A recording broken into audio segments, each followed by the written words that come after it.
Mahiya naman kayo sa inyong kapwa Pilipino. Binastos pa nila ako. What is the law and what Pakinggan ng proceeds of the illegal drug trade ng Duterte.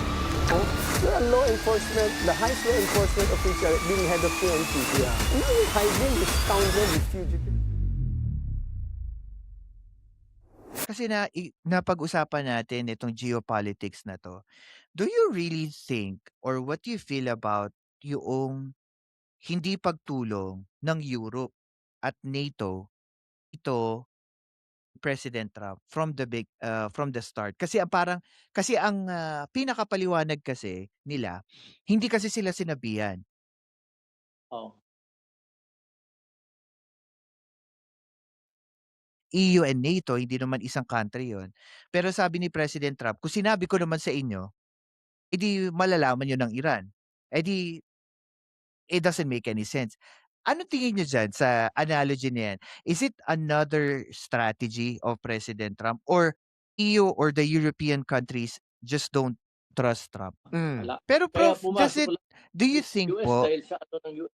I'm sorry to cut you off, Prof. Pero do you Yeah, think sige. po ba, Prof, it justify the reasoning of President Trump na pag sinabi ko sa inyo, edi malaking chance na malalaman ng Iran? Do you think? By niya. Parang yun nga, Prof. Sige, but I mean, backwards both.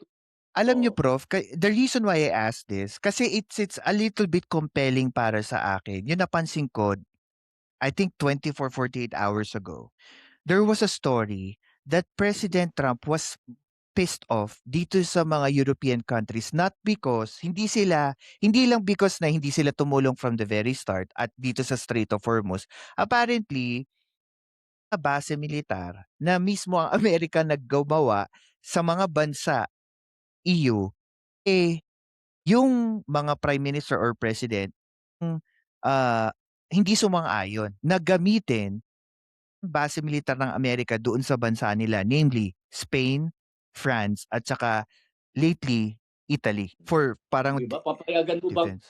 And I think, ng communications. brain no din nila yun. Pinakautak. Prof, isa pa, no? Dahil we're talking about geopolitics, let's go a little bit close sa ating kontinente, Asia. What do you think is the effect of this to North Korea, China, and Russia? Sige po. No? From center. Malayo, no? Rocket Talagang long launcher. range. And nga Prof Kaya alam mo sa totoo lang, Prof, hindi ako magtataka that the next story that we will be having is Putin going to Iran. Kasi si Ukrainian president nagpunta na a day ago sa Qatar and he is prepared na magbigay ng mga drones kasi kilala sa sa buong mundo apparently mura at saka dekalidad na already been talked about in national security policy sa Amerika na doon sila kumukuha ng mga drones kasi nga daw parang mura. Sa paano, Prof? Kasi nakikita natin that Trump is always saying this na America is always the parang police ng buong mundo pagdating sa mga issue na to.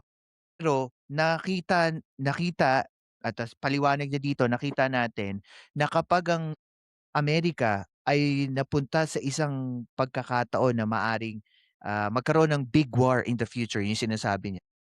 Parang napipigto at napapansin niya na hindi tutulungan ng kaalyadong bansa at sabi nga niya parang nagtaka pa siya, yung mga Middle Eastern countries are the one who's actually helping him.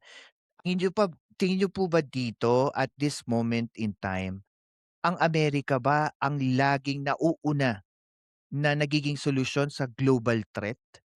Kasi 'di ba po kung makikita natin, this Iran war is about a threat from our country. Pero kapagka kumuha tayo ng alyansa sa ibang mga bansa, lagi na lang hirap. Yeah, totoo. At Venezuela.